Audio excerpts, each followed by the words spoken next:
Hello, it's me. It's Will again, back at it with another video. Great to see you. So if you saw my last video, you'll know I've gone through a lot of change this week. Past, I guess, 2 or so weeks now. And I guess I wanted to talk about, what I've been doing to, help navigate that, I guess. I think, how to navigate change is the question here today. Because I think that's really important in the world that we find ourselves in, right? There's a lot of change. There's a lot of struggle. There's a lot of confusion. We're in a world that's kind of evolving really quickly, right? From a technological point of view, from a cultural point of view, from a global point of view. So I guess I really wanted to explore that a bit today. So I think today I'm going to talk about how to navigate change. And I guess what I think that looks like for me is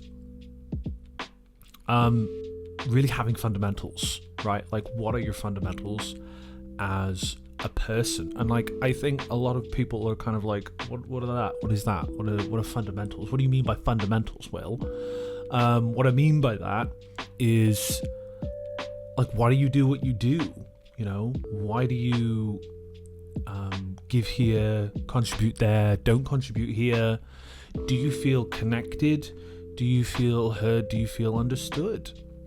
I think those are really important to understand when we think about change, right? Because we've got, in my head, we've got these levels of security and comfort, right? We've got the top level of maybe, I know I've got 20 quid in my pocket and I can go and buy food. And then a little bit below that, I know I've got some money in savings and a whole wage. And then maybe below that, I know I've got a house and somewhere to go to sleep. And with all that, I think below that, you kind of get your values, what you fundamentally believe in. I don't know if you guys have heard of Maslow's hierarchy of needs, which I will put up on screen somewhere. But I think,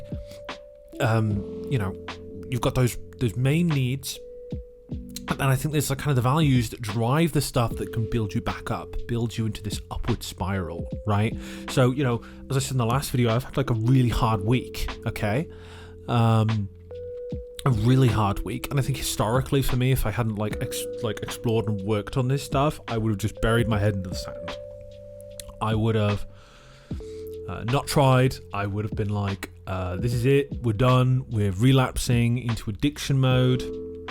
We're gonna be a video game addict and we're gonna go and play a bunch of video games and we're gonna eat a bunch of food and we're gonna numb out, okay? We're gonna just forget the world happened. We're gonna forget this awful week we had and we are just gonna game and eat, okay? And I haven't done that. I have not done that. And I think this comes back to my values, okay? For me, I didn't relapse into addiction because I knew, hey, I have a duty. I have something to sacrifice for. I have a wife I love, a home I love, a community that loves me. And I'm very fortunate to have that. And unfortunately, a lot of people don't have that, right? But also I have the values of I know I need to help people in this way. I know I need to be empathetic. I know I need to be supportive. I know I need to be kind of present in my work and how I do it. And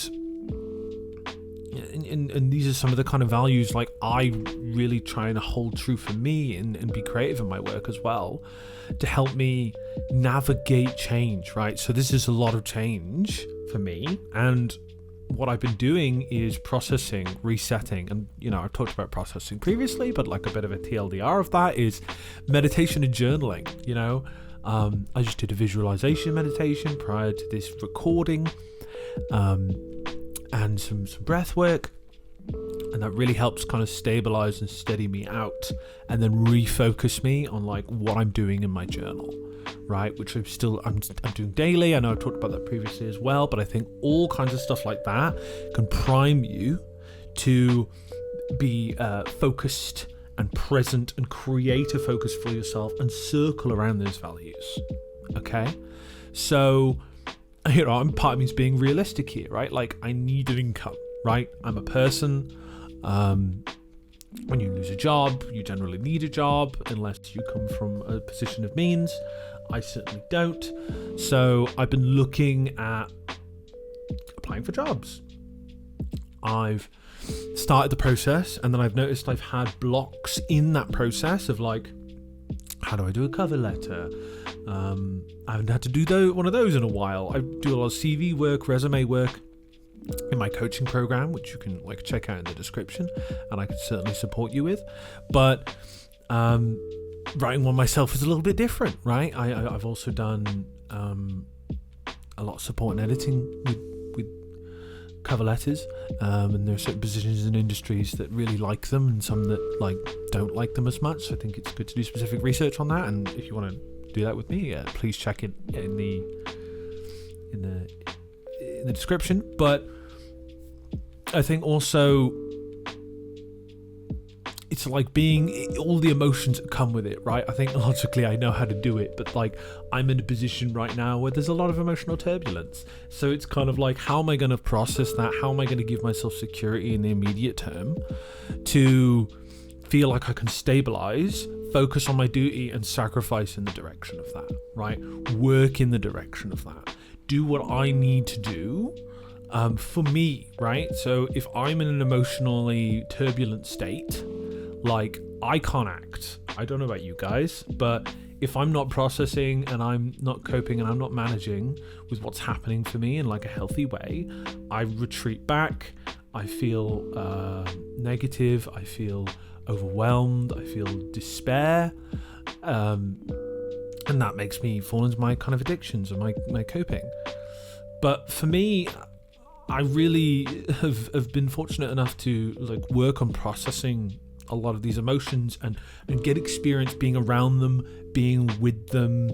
I'm really a big fan of like IFS, for instance, doing parts work where I kind of understand the different parts of me that are trying to do things, and I'd be compassionate with those parts and accepting of those parts and go, you know, I'm anxious and I'm trying to apply for jobs because like I need an income, right? Because of the immediate change.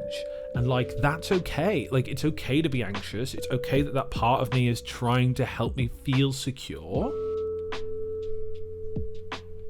But like, let's breathe into it. Let's be with it for a moment. Let it calm down. Because my nervous system, right? My whole body is kind of screaming, oh no, oh no, oh no. Catastrophizing's happening, right? That's kind of how I'm wired sometimes. But allowing that to kind of float down gently, because it needs time. You know, if our nervous system's flared up, it's hard to notice this, right, if we're in the moment of it. But if we're flared up, we can't do anything that isn't kind of this image I had in my head recently is kind of like my life has been maybe a bunch of mirrors, because I do a lot of reflecting, right? And all those mirrors have been smashed. So there's glass everywhere, right?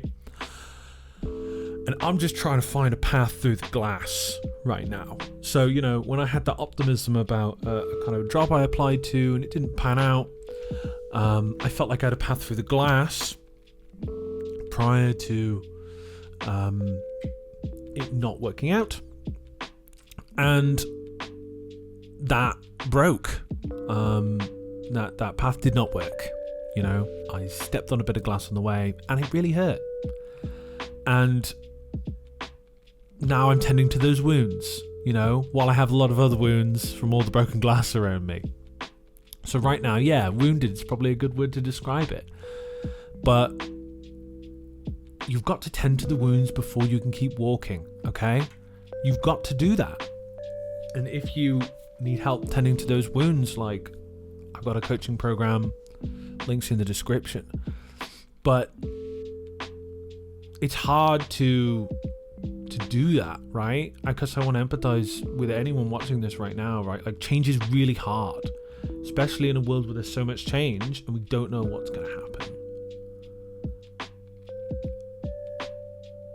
It's scary. It's scary out there, man. It's scary for everyone.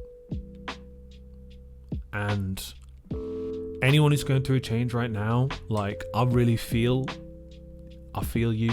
Whatever that change is, change a job, change a relationship, Just a little change in the morning and you just weren't well rested, and even that little change affected how you approached your day. That's all valid. That's all hard. Maybe I'm projecting here, but I'm a creature of habit. I love stability. So yeah. First step to navigating change is accepting that things are changing. And I really salute anyone who does their best to navigate that. But I think that's where I'm going to leave this video today. It's been a pleasure to see you. I've been Will, you've been wonderful. Take care, and I will see you in the next one.